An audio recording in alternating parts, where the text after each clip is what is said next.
what I want you to know, I've created a pain poll, and if you can see it there, I just want you to tell me, where do you feel hurt the most? As an organization, as a business owner, where do you feel hurt the most? Because the pandemic is hurting. No matter where you are, it has affected everybody, not just in Kenya, but around the globe.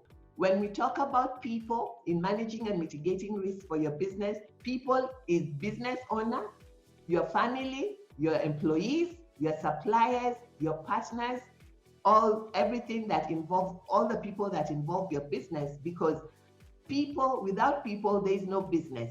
All right, your consumers, all that. When you talk about people, we are generally looking at the entire people piece. And then we also have processes. 14% say that they've been hurt most in their processes. And then policy, 3% say policy. I'm surprised PR, nobody. So, and then of course, profit is the leading one. 38 people say that they've been hurt most in the profit angle. And in profit, it's your cash flow, your revenue, everything about money. At Passion Profit, we talk about profit because everything we do is to ensure that you're making a profit. And our cash management system is called Profit First.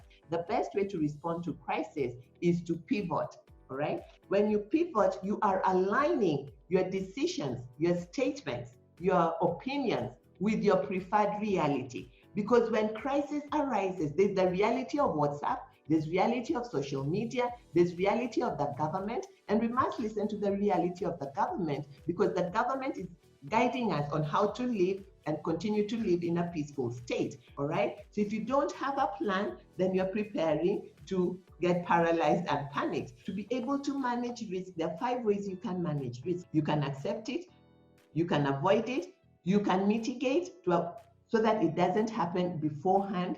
Like the cash crisis is a clear sign that we are not getting the right reports from our staff or our accountant or whoever manages our money. Because ideally, you should have 6 to 12 months of money to run your business so that when COVID happens, at least you still have some runway.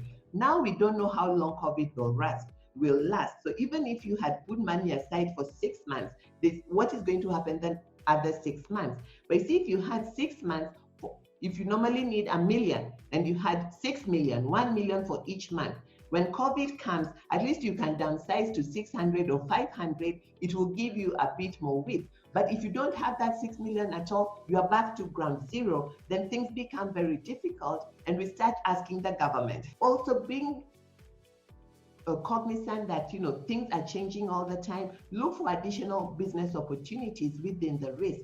Right now, people are looking for things to do with delivery, things to bring home.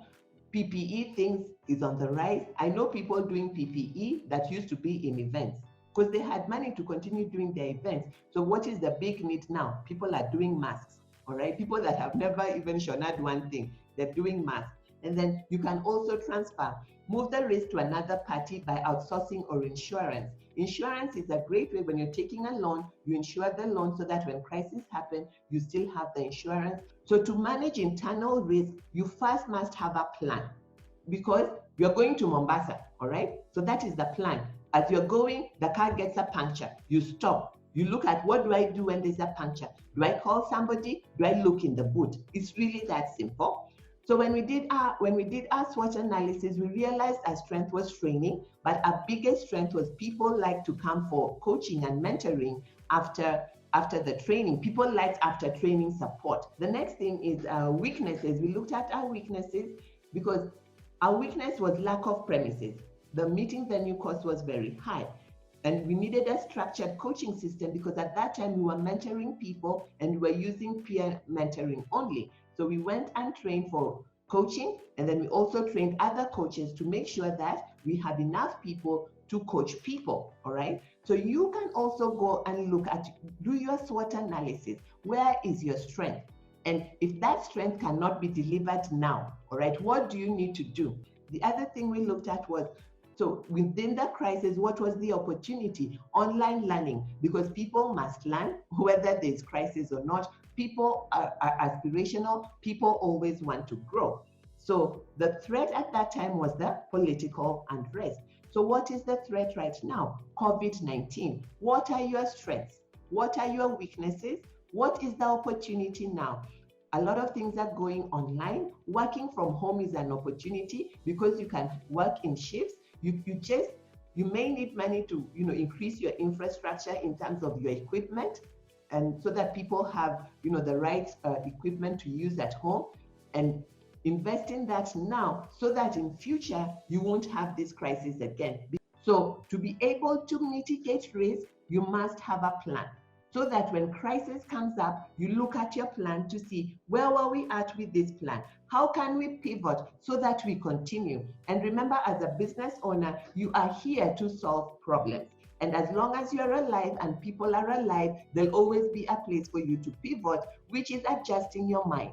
So the biggest thing you need to do is pivot, okay? Adjust your attitude to know that things have changed. How are you changing to ensure that you continue flying, and you will fly? In scenario planning, there are 3 key areas that you need to look. If you look on this is what, my left-hand side. First, you need to look at overview. What does the current scenario look like? Let me go back here. What does the current scenario look like? What is happening in the world for this to take place? There's COVID, there is a pandemic, there's a health pandemic. Worst case scenario, 4 months lockdown. I think we're getting to the 4 months. And then our best 4 weeks, we have already passed that. So sit down with your team, ask questions. In 2017, when we got stuck, I had a team. And when I talk about team, it's not my employees. As a business owner, you need to have a network of people that are better than you. And I say that again. You are the best in your business for your employees, but there are other business owners who are better than you. So you need to have a network of trusted advisors that you can sit and speak with. So overview, what does the scenario look like? Don't be yourself in a room and have a kesha. And no offense to the Christians, I'm a Christian, I'm a pastor, all right? Christians, sometimes at times we just bury our head in the sand. I'm going to have a kesha, I'm going to fast. Me, I don't fast that much. Instead of doing all that, yes, you can have kesha, you can fast, but after you have done that, those are not the principles for growing a business.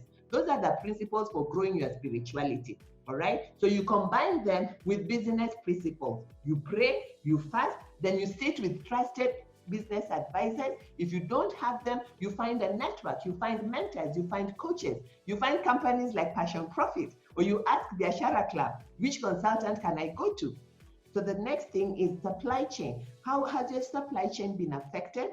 How might suppliers change pricing? For us, what our supply chain was affected by restaurants, okay? So we were not able to go to restaurants.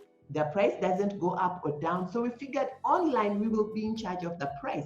And online, we can reach more people anyway. And with online, we don't have to pay travel fees for the trainers, all right? So the key the key resource is the trainer. And then the key payment is how much they need to pay. We don't need to print books anymore. So look at your business. The key 3 areas I recommend that you look at first are people. And people starts with you. Without people, there's no business, all right? You need people to deliver. You need people to, you need people to work with you. Do you agree that people is the most important factor in business? If you believe that, can I see your hands, please, so that I can just make sure you're still there with me? Do you agree with me that people is the biggest thing? Yeah, and the first person is you. So you lead yourself first. Crisis comes to show us our leadership potential.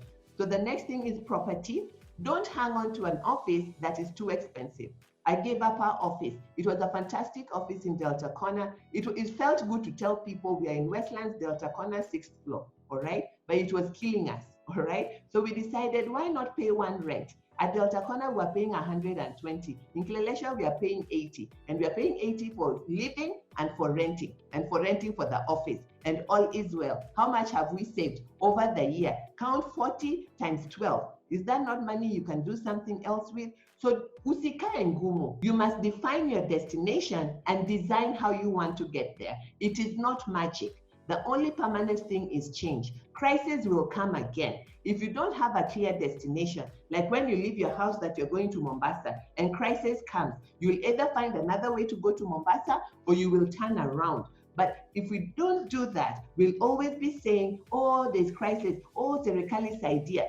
Move away from serically side here. You started a business because you are solving a problem. How can you continue solving that problem? Do you need to change that problem?